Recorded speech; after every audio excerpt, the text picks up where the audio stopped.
qué pena de son que canta mi errante generación.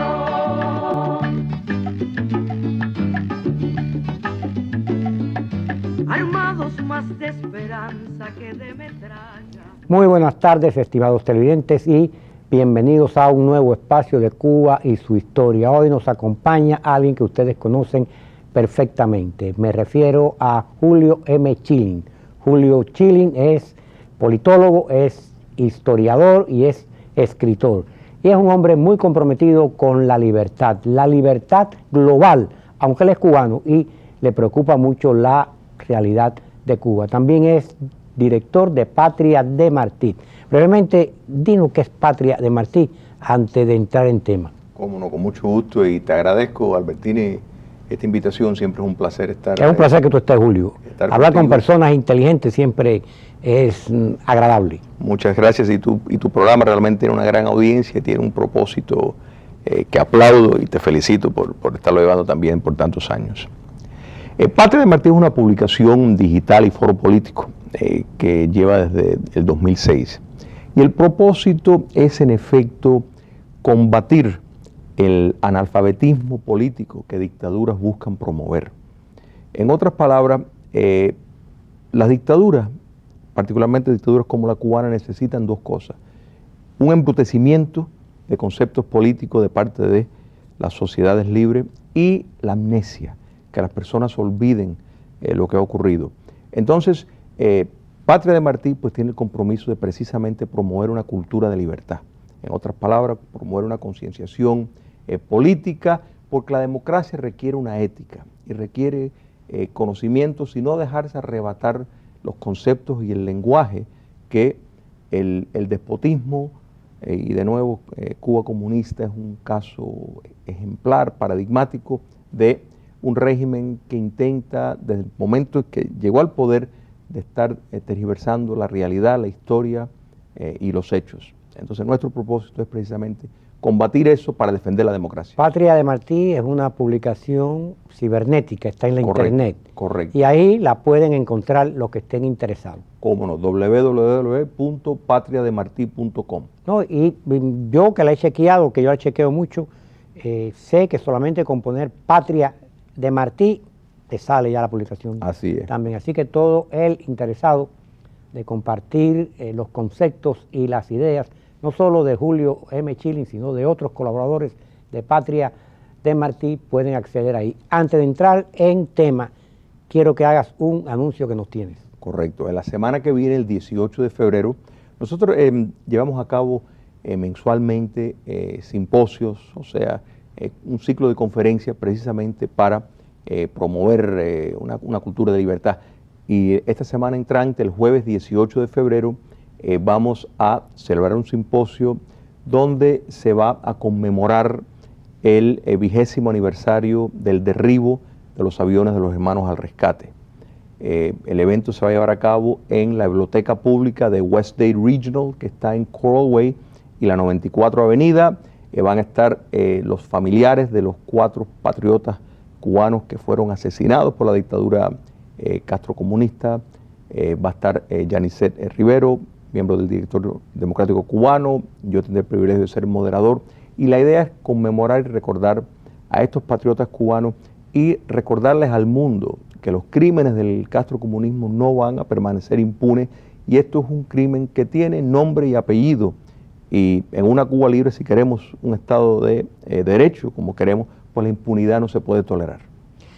¿A qué hora va a ser? Es a las 6 de la tarde, el jueves, febrero 18. La entrada es completamente gratis y abierta al público, y le invitamos a que asistan todo el que pueda para estar junto con los familiares de estos héroes y honrar a la patria, que es honrarlo a ellos. Es necesario estos eventos y estas actividades para que la memoria permanezca viva. Correcto. Para que no se olvide todas las atrocidades que ese régimen ha cometido contra el pueblo de Cuba y contra la humanidad, porque son crímenes que van contra la humanidad. Julio, y hablando de humanidad, de crímenes, ¿cuál es tu opinión de este encuentro que se ha realizado en La Habana, en el aeropuerto de la ciudad de La Habana, entre el obispo de la Iglesia Ortodoxa Rusa y de todas las Rusias, Kirín,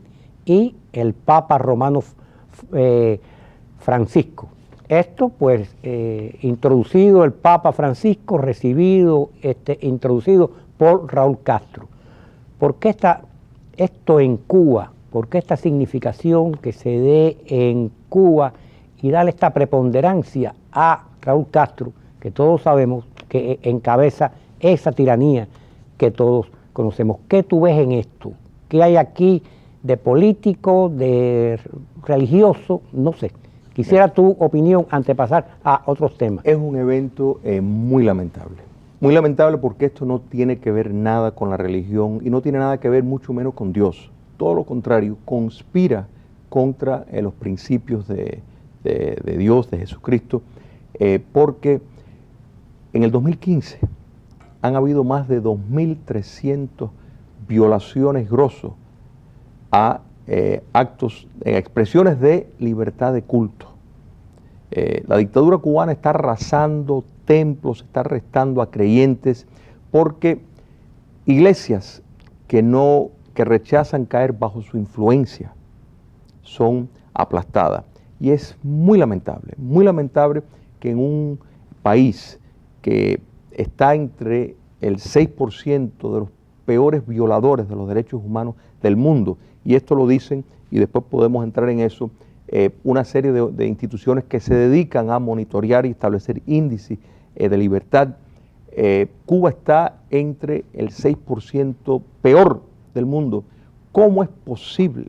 ¿Cómo es posible que el líder de la religión, de la Iglesia Católica y de la Iglesia Ortodoxa Rusa se reúnan en la casa de un opresor tan grande como, un violador tan grande como el castrocomunismo, y que particularmente este año que ha pasado ha sido particularmente cruel con la expresión de la religión, la libertad de religión? Entonces, es muy lamentable, es muy lamentable. Yo creo que esto obedece más bien a propósitos ideológicos y políticos y no tiene nada que ver con la religión. Más de 960 y pico de años también, de divorcio entre ambas iglesias, y resulta que van a ir al... También en la parte religiosa, pues se comenta que ambas iglesias, tanto la ortodoxa rusa como la Iglesia Católica Romana, pues están muy alarmadas por la matanza de cristianos en general, que las fuerzas extremistas árabes, musulmanas, están realizando. Extremistas musulmanes, vamos a aclararlo, no es el musulmán promedio, claro, que es un religioso tan respetado como todos. Están realizando en el Medio Oriente. Esto también pudiera ser como el inicio de una nueva cruzada, ¿no? Pero mira, Albertini, el Papa Francisco, igual que el patriarca Cirilio I, no han escatimado en hacer sus expresiones. El Papa ha expresado su rechazo a el modelo de libre empresa, ha expresado, aquí demostró solidaridad con presos comunes que están en las cárceles de los Estados Unidos. El patriarca Cirilio ha demostrado un apoyo al dictador de Bielorrusia. O sea, estas son personas que públicamente se han pronunciado. El patriarca de Rusia se ha expresado abiertamente, ha condecorado al tirano Fidel Castro y al tirano Raúl Castro. Entonces, ellos no han sido tímidos en cuanto a sus expresiones públicas. Se tienen que reunir básicamente en secreto para formar una unión contra el islamismo radical. O sea, por favor, que lo expresen públicamente, lo que tendrían que hacer. Es muy lamentable este secretismo, y de nuevo, esto no obedece a la unión de fuerza contra el islamismo radical. Esto obedece a precisamente denominadores en común que tiene tanto el Papa Francisco con el patriarca de Moscú, que tienen un apego a la noción de lucha de clases por diferentes razones, y Cuba comunista es el lugar ideal para hacer y es un espaldarazo que le dan al régimen de Raúl Castro. Correcto. Porque este es un hecho que indiscutiblemente es histórico. Después del 1054, o sea, ya ha pasado ya un milenio, es el único encuentro real y serio, aunque en otros siglos hubo tentativas, pero aquí sí se dio el encuentro. Mira, esto no es nada, esto ya se viene maquinando, ¿no es verdad?, desde hace tiempo, y la llegada de esta administración pues ha sido el vehículo propicio para hacer este tipo de fortalecimiento de la dictadura en los términos del castrocomunismo. Por ejemplo, acabamos de pasar un año de ya las relaciones diplomáticas entre los Estados Unidos y Cuba comunista. ¿Y cuál es el resultado? Bueno, mira, si tomamos los índices de libertad de Freedom House, de Human Rights Watch, de Reporteros Sin Fronteras, que está monitoreando la libertad de prensa, y de la Fundación Heritage y el Wall Street Journal, que tienen un índice de libertad económica, el promedio de esas cuatro colocan a Cuba entre el 6% de los peores represores de la libertad. En otras palabras, el 94% del planeta es más libre que Cuba comunista. Han incrementado los arrestos políticos y la violación de los derechos humanos a partir del acercamiento entre la administración del presidente Obama y la dictadura cubana. Han incrementado. La sociedad civil que nos prometieron, ¿dónde está? Bueno, está en Miami, está en ese éxodo, porque en Cuba sigue estando invisible. La economía cubana sigue estando sólidamente, el 70% directamente en manos de la dictadura. Y cada día más ineficaz por ese control absoluto y férreo que tienen ellos. Correcto. ¿Dónde están, mirando los intereses de los Estados Unidos, desde la perspectiva de los Estados Unidos, los 7 o 8 mil millones de dólares que le han saqueado a cerca de 6.000 entidades estadounidenses que la dictadura les robó? ¿Se ha hablado de que le retornen un centavo? No. Los 2.000 millones de dólares del dinero del contribuyente norteamericano que está lavado en Cuba por fraude al Medicare, Medicaid, tarjetas de crédito, ¿le han devuelto algo? No. Los prófugos, la dictadura devuelve individuos que no les importa. Los prófugos serios siguen estando en Cuba. Hay algo que a mí me ha llamado la atención profundamente, y fue que mientras todos estos acercamientos prosiguen, el pasado martes 9, James Clapper, que es el director nacional de inteligencia norteamericano, dijo ante la Comisión de Asuntos Militares del Senado: Cuba y en especial su servicio de espionaje es una amenaza real para la seguridad interna de los Estados Unidos. Y añadió que Rusia y China son los mayores, son la mayor preocupación de ellos, pero le siguen Irán y Cuba. O sea, ante la Comisión de Inteligencia del Senado, que este funcionario diga esto, y sin embargo las puertas siguen abiertas. Tenemos el caso también de este cohete norteamericano, que por cierto, la administración actual no ha dado mayores explicaciones, que este cohete, creo que se llama Firehell o Hellfire, no me acuerdo exactamente, fue a parar a Cuba y no lo quieren devolver. Súmale a esto las relaciones estrechas que tiene el régimen de Raúl Castro con régimen como el de Corea del Norte, como el de Siria, como el de Irán y todo aquel régimen que se opone a los Estados Unidos a nivel mundial. ¿Por qué este acercamiento, Julio? Mira, ¿qué se está buscando? Cuba no es tan significativa. Por supuesto que no. Se está buscando, hay diferentes actores en esto. Está, por un lado, intereses comerciales, que son intereses que completamente amorales, que si pudieran negociar y tener una fuerza de mano de obra esclava, lo tendrían. Están los intereses ideológicos, o sea, los apologistas de la dictadura, que en eso pues están tanto políticos como miembros de alta jerarquía de la religión organizada, que ven, tienen un abrazo a la noción de lucha de clases y podrán tener discrepancias con determinados detalles de cómo la dictadura castrocomunista ha puesto su proyecto dictatorial en juego, pero aplauden el concepto en general porque lo sienten, genéticamente lo sienten. Entonces no podemos esperar otra cosa, por eso es que se puede sentar a negociar, en un lugar donde se cometen tantos crímenes atroces, porque realmente eso para ellos no tiene peso, porque ellos están mirando los propósitos que la dictadura pues dice que tiene, y eso es lo importante. Cuando tú mencionas, por ejemplo, el cohete ese desaparecido, hay que poner eso en contexto, y la expresión, o sea, el testimonio de esa persona acerca de la amenaza de Cuba. Esta administración lo ha quitado en la lista de países terroristas, que es algo insólito. El castrocomunismo tiene la cuarta inteligencia más grande del mundo, y esa inteligencia tiene el propósito de subvertir el orden democrático. No, lo dijo este señor Jens Clapper, y que vamos a repetir que es el director nacional de inteligencia de los Estados Unidos, y esto que acabamos de decir hace unos segundos, repetimos que lo dijo el pasado martes 9 de febrero. O sea, que un alto funcionario está diciendo Cuba es un peligro.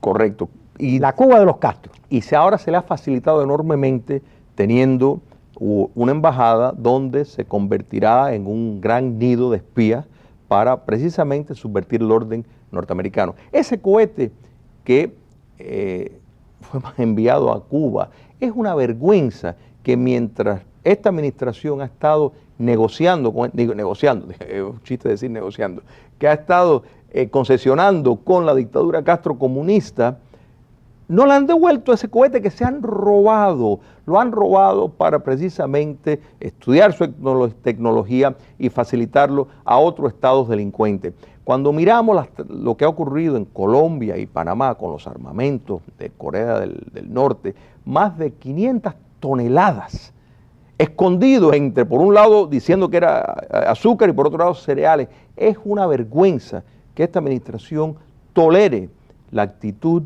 de delincuente y peligrosa que tiene Cuba comunista, y sin embargo, cuando miramos, bueno, ¿qué ha logrado? O sea, ¿cuál es la estrategia?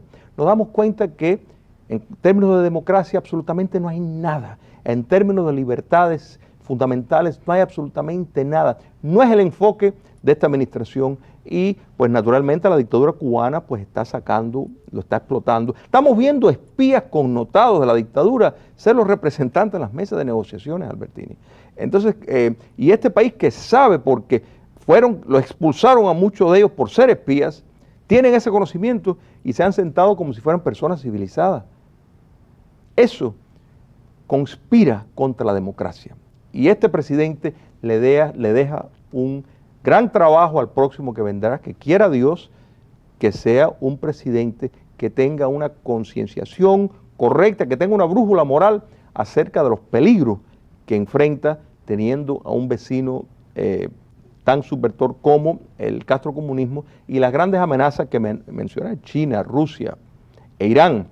Este presidente ha hecho todo lo que no debería de hacer. Ha hecho un tratado con Irán que estamos viendo ahora precisamente alimentar al islamismo radical suní en forma de ISIS, porque el chiismo, que es la facción de Irán, pues entonces estamos viendo reclutas correr hacia ISIS porque quieren combatir a lo que ven de pronto un incremento en la hegemonía de Irán por el chiismo. Entonces este presidente ha hecho todo lo que no debería hacer y dejará un mundo mucho más peligroso cuando salga de la Casa Blanca. Julio, hablábamos fuera de cámara, el mes que viene se supone que se firmen los tratados de paz entre el grupo narcoguerrillero FARC de Colombia y el gobierno legítimo de Colombia. Y yo te decía que no es descabellado pensar que la visita que tiene planeada, pronosticada, en cartera el presidente Barack Obama a Cuba se realicen en el marco de la firma de esos acuerdos. ¿Es descabellado pensar eso? No, es algo que es muy probable. El presidente Obama ya ha anunciado que quiere ir.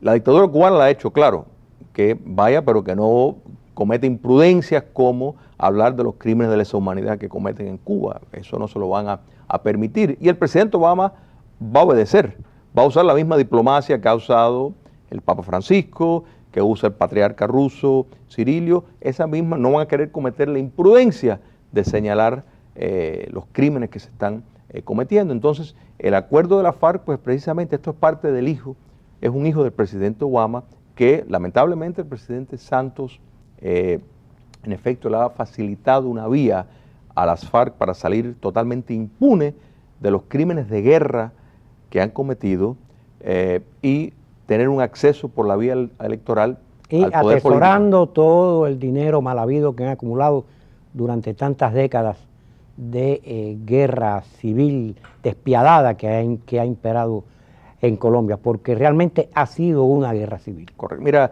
Albertini, si algo podemos aprender de la historia es que cuando se tolera y se promueve la impunidad, el crimen se vuelve a repetir. ¿Por qué el fascismo exitosamente se derrotó? ¿Por qué el nazismo no ha vuelto a surgir? Muy fácil, porque precisamente se desnazificó, ¿no es verdad? Se establecieron leyes posteriori para precisamente asegurar que estas corrientes tóxicas políticas no llegaran al poder y hubo justicia. Justicia con criminales como tiene que hacerse. Si no se hace eso con tanto, y esto puede aplicar a las FARC como Cuba comunista, cuando llegue su momento que llegará, pues veremos una repetición. Los modelos más exitosos de transición hacia la democracia en la ex bloque socialista son modelos que ejercieron algún tipo de justicia transicional.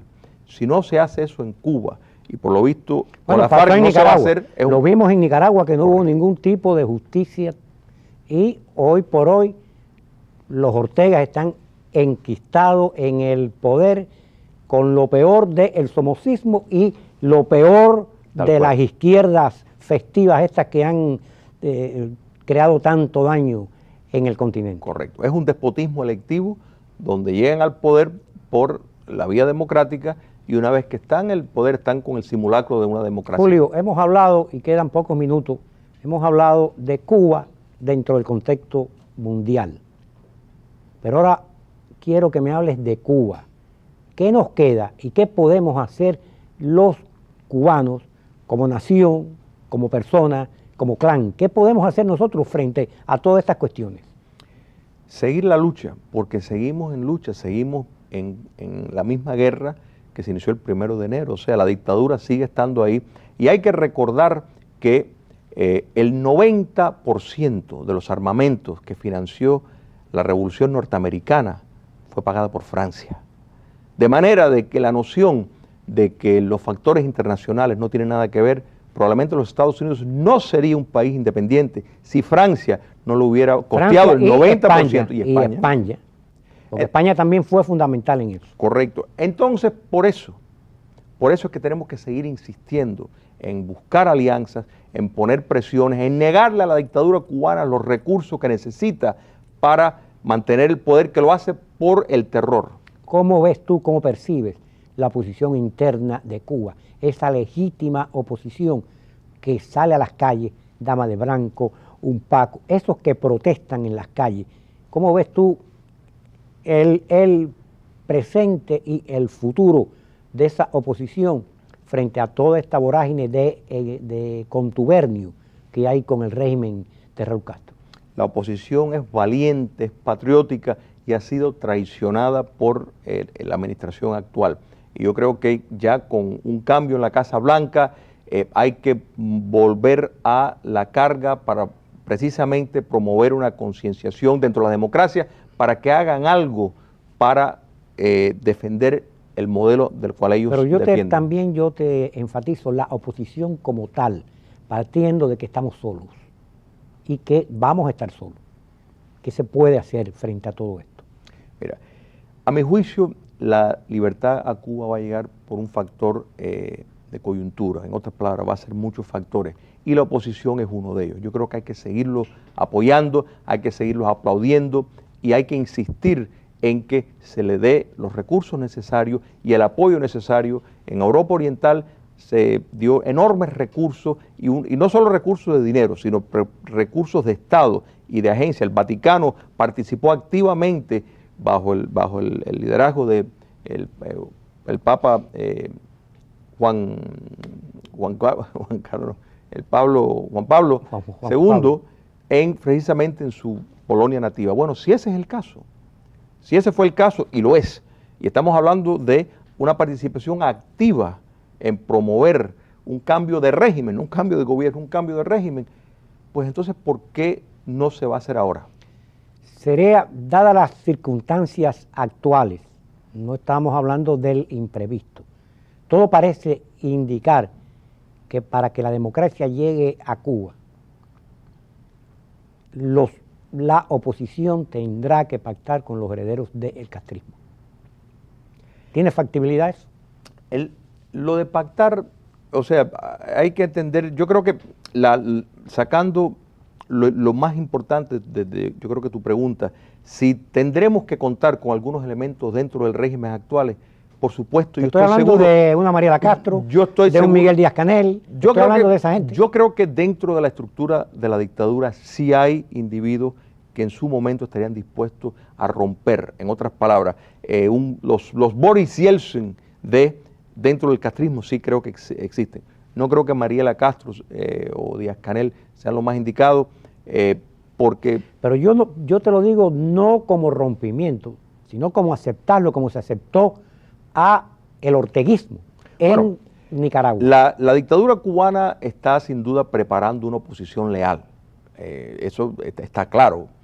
Incluso es posible que esa oposición leal a lo mejor ni siquiera saben que ellos son los escogidos, pero eso lo vamos a ver. Vamos a ver modificaciones electorales que les va a permitir participar en un proceso que tiene visto a la distancia como si fuera el simulacro de la democracia, pero no lo va a hacer. Eso viene. O sea, la dictadura necesita para completar esta transición que ellos quieren hacer hacia un despotismo, o sea, ir del modelo chino a un despotismo electivo, ¿no es verdad?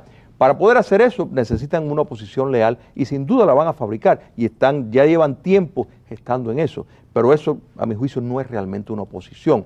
Y yo creo que la verdadera oposición jamás puede pactar con la barbarie. Si precisamente lo que se requiere es un cambio sistémico, pues naturalmente la dictadura va a defender su sistema. Julio, y haciendo un paréntesis en esta conversación, en este análisis, vamos a tener un momento pues de amor. Así vamos es. A recordar que hoy es el Día del Amor, hoy domingo se celebra el Día del Amor en todas sus manifestaciones. Amor de pareja, amor de padre, amor de hijo, amor de amistad. Todo se celebra hoy y bueno, pues les deseamos que hayan tenido y sigan disfrutando un feliz Día del Amor. Julio Chilling, muchísimas gracias por haber estado aquí con nosotros. Encantado. Es un placer. Y ustedes, queridos televidentes, sin más, hasta la próxima vez. Meses de nostalgia, son 3 décadas de destierro y desunión, 30 años de duro exilio, extranjero domicilio, qué pena de son que canta mi errante generación. Armados más de esperanza que de metralla, allá en Girón, confiados en la promesa de la potencia, los armaron y embarcados se quedaron. Hola, habla su amigo José Antonio Albertini. Cada semana usted disfruta de la programación en español en su canal 17. Esto no sería posible si no es por la ayuda financiera que usted le da a este canal 17. Envíe hoy a este canal, hoy mismo, P.O. Box 12500, Miami, Florida 33101. También se puede hacer en nuestro sitio web wlrn.org.